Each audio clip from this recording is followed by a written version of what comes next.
berinteraksi dengan orang lain itu membuat kita menjadi tidak sepi lagi.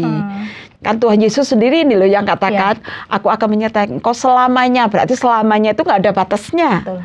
Kalau kita lihat banyak sekali dari apa yang disampaikan oleh Raja Daud itu, bagaimana janji Tuhan itu, seorang itu yang sendiri pasti akan ditolong. Jelas bahwa firman Tuhan katakan banyak sekali sebenarnya janji Tuhan untuk orang-orang yang kesepian. Janji Tuhan itu bisa kita lihat dari firman-Nya. Kemudian hal yang kedua yang bisa kita lakukan, kita harus bertobat juga. Bertobat.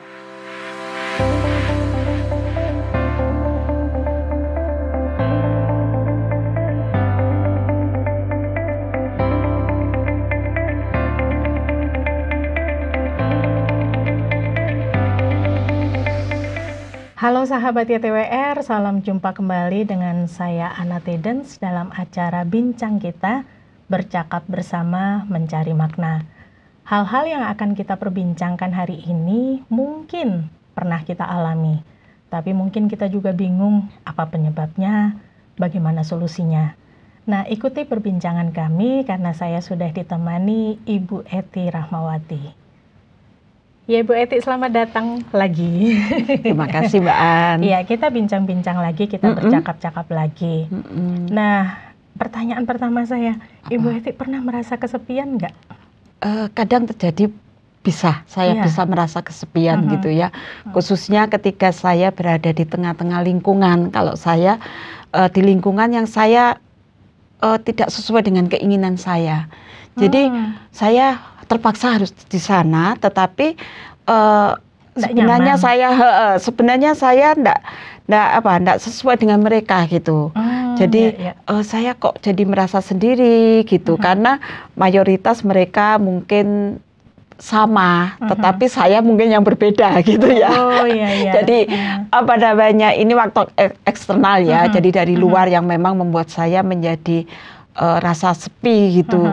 Kok saya sepertinya sendiri gitu kan. Kalau orang di tengah keramaian terus merasa sendiri itu kan jadi kesepian gitu.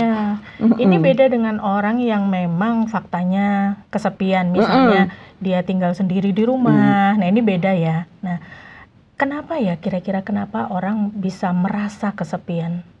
Sebenarnya kalau masalah tinggal sendiri di rumah itu belum tentu orang merasa kesepian. Betul. Ya. Kadang-kadang memang kalau saya lihat kadang ada orang yang memang mau menyendiri. Jadi dia lebih nyaman kalau di rumah sendiri gitu ya. Misalnya seperti itu. Atau memang dia mengambil waktu untuk menyendiri. Jadi sebenarnya kesepian bukan berarti sendiri. Nah, atau kalau sebaliknya ya, sendiri tidak selalu kesepian. Benar. Makanya itu. Jadi kalau kadang-kadang memang ada faktor dari diri sendiri yang membuat kita menjadi kesepian.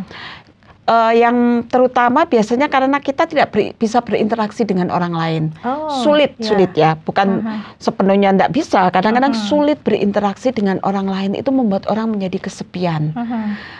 Ada pula yang merasa, seringkali ini merasa ya, belum tentu itu terjadi. Dia merasa, orang nggak mengerti saya, orang nggak memahami saya, membuat dia merasa orang lain itu berbeda semua. Seperti saya tadi ya, saya merasa bahwa orang lain itu berbeda dengan saya ketika saya berada di tengah-tengah lingkungan yang saya memang bukan lingkungan saya gitu ya.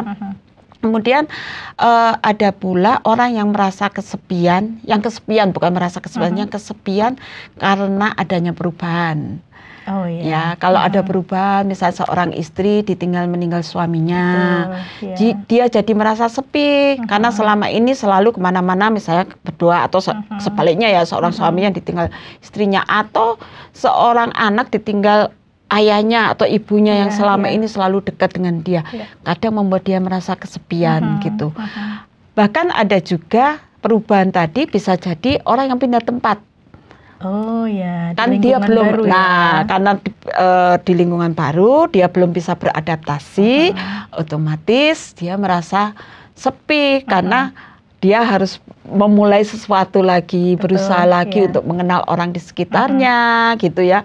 Dan itu pasti kalau orang pindah tempat yang sendiri. Kalau keluarga mungkin berbeda karena dia kan masih ada dalam lingkungan keluarga. Nah, ada banyak hal sih penyebabnya. Bisa jadi juga karena memang faktor dari kecilnya ya, dari lingkungan keluarga bisa mempengaruhi seseorang menjadi kesepian karena misalnya dia memang anak tunggal, tinggal di keluarga yang memang keluarga orang tuanya itu keluarganya jarang datang gitu kan. Ada ya yang keluarga meskipun anak tunggal tapi ada nenek kakek, ada ini yang sering datang yang membuat dia merasa. Nah, di lingkungan juga kan ada juga yang lingkungannya benar-benar nggak ada teman dari kecil, jadi membuat dia memang sulit bersosialisasi dengan orang lain. Dan itu yang seringkali membuat seseorang menjadi rasa sepi gitu. Tapi belum tentu ya, nggak semuanya. Ada juga orang yang merasa menikmati dengan kesendiriannya seperti itu. Bukan kesepiannya sebenarnya, kesendiriannya itu ya. Betul ya. Tapi ini beda dengan orang yang pendiam ya. Orang yang pendiam atau orang yang introvert, orang yang tertutup itu. Belum tentu dalam kesendiriannya itu dia merasa kesepian. Nah, itu makanya belum tentu orang merasa sendirian itu sepi, menjadi sepi gitu, belum tentu. Tapi Bu Eti, ini kalau misalnya kita pelajari betul berarti banyak faktor eksternal yang dirasakan orang yang merasa kesepian itu ya. Berarti ada masalah-masalah psikis ya, masalah-masalah psikis yang dia hadapi. Nah, bagaimana mereka bisa tahu bahwa sebenarnya ini pasti ada dampak buruk ya bagi dirinya sendiri maupun bagi lingkungan sekitar. Apa dampak buruk kalau misalnya seseorang terus merasa kesepian? Ya, kalau paling buruk terakhir ya, saya bicara terakhirnya dulu ya. Jadi kalau terakhir orang yang merasa kesepian, dia bisa tambah stres, kemudian depresi, bahkan mungkin sudah mencoba ke arah bunuh diri, ya kan? Jadi kadang-kadang orang yang bunuh diri itu harus kita lihat. Biasanya, karena dia memang keluarganya jauh, nggak ada tempat untuk curhat dia. Itu kan dia orang yang kesepian, dia bisa mencurahkan apa isi hatinya, keluhannya, perasaannya itu tidak bisa dia keluarkan. Atau mungkin penyebab yang lain yang lebih ringan ya, biasanya itu seseorang yang merasa kesepian, kemudian dia akan mencari kesenangan sendiri toh, akhirnya sampai kepada hal-hal yang salah gitu ya. Ada keputusan yang salah yang dia ambil, misalnya keputusan untuk bergaul dengan orang yang tidak tepat. Karena kalau saya sama dia, saya bisa tidak kesepian, padahal dia ini misalnya yang praktis, misalnya dia suka pemabuk gitu. Saya enak kok kalau sama dia, saya bisa mabuk. Jadi kalau orang mabuk kan nggak saling berinteraksi pun bisa ya. Jadi dia senang dengan sendiri. Nah, itu mungkin yang ringan. Kemudian bisa juga orang kesepian lari kepada sesuatu yang saya sukai adalah makan apa saja dia makan, akhirnya menimbulkan penyakit dalam diri juga ya untuk kesehatan diri ya. Benar. Jadi otomatis itu kan sudah tidak terkontrol karena dia merasa kesepian, kemudian dia itu sebenarnya hal buruk yang dia larinya ke sana itu. Dan mungkin masih ada yang lain yang bisa membuat hal buruk karena kesepian. Nah, ironisnya kadang-kadang orang tidak merasa bahwa dia itu merasa kesepian. Jadi dia lari kemana hanya untuk menemukan solusinya. Padahal sebetulnya solusinya tidak terlalu tepat ya. Nah, ini kalau kita bincang-bincang tadi ini sebenarnya banyak juga hal-hal psikis yang perlu diperbaiki ya. Nah, bagaimana mereka menyadari bahwa ada hal yang perlu diperbaiki nih? Ya, memang harus koreksi diri ya. Betul. Pertama kita harus berdamai dengan diri dan berbicara dengan diri sendiri. Apa sih sebenarnya yang saya butuhkan sebenarnya? Apa yang membuat saya tidak orang kesepian itu akhirnya kan berdampaknya kepada kebahagiaan, membuat orang tidak kesepian. Seorang yang berbahagia tidak mungkin dia kesepian gitu kan ya. Jadi apa sih yang membuat saya bahagia gitu? Apakah kebanyakan sebenarnya orang tidak akan merasa bahagia ketika dia dalam keadaan sendiri. Maksud sendiri itu tidak membagi atau sesuatu yang bisa kita bagikan pada orang lain gitu ya, membuat orang lain bahagia. Kalau orang lain bahagia, kadang kita merasa loh ya, bahagia sekali gitu. Kok saya bisa membuat teman saya ini bahagia. Kita merasa bahagia, itu sebenarnya membuat kita tidak kesepian. Karena kita tahu, oh ternyata saya bisa membahagiakan orang lain. Nah, hal-hal seperti itu kita harus koreksi diri kita sendiri, supaya kita menyadari, oh ternyata saya lebih baik ketika saya bersama dengan orang lain. Itu membuat kita lebih tidak kesepian. Akhirnya kita juga harus berinteraksi dengan orang lain. Jadi jangan lebih kepada media sosial ya. Kadang-kadang zaman sekarang zaman sekarang orang mau ketemu cuman dari sini mungkin berjarak 1 kilo saja. Pakai WA sajalah gitu kan pakai ini, padahal kalau ketemu kita bisa berinteraksi dengan orang lain. Itu membuat kita bisa merasakan ketika kita bertemu begini daripada kita pakai WA gitu kan berbeda ya. Jadi kita nggak merasa sepi. Karena ketika ketemu orang akan berbicaranya bukan cuma pada fokus yang itu saja. Sampai kemana-mana gitu. Bahkan kita bisa melihat ekspresi orang lain. Nah, benar. Jadi itu yang membuat kita ketika kita interaksi itu loh penting berinteraksi dengan orang lain itu membuat kita menjadi tidak sepi lagi. Jadi otomatis kan mungkin ada sesuatu yang baru yang misalnya saya sama Mbak Ana ketemu gitu ya. Terus tiba-tiba Mbak Ana ngomongin soal hal yang lain. Akhirnya saya di rumah mungkin saya berpikir, oh iya benar ya yang dikatakan Mbak Ana. Jadi kita sudah berpikir kemudian kita tidak lagi merasa sepi. Karena ada sesuatu.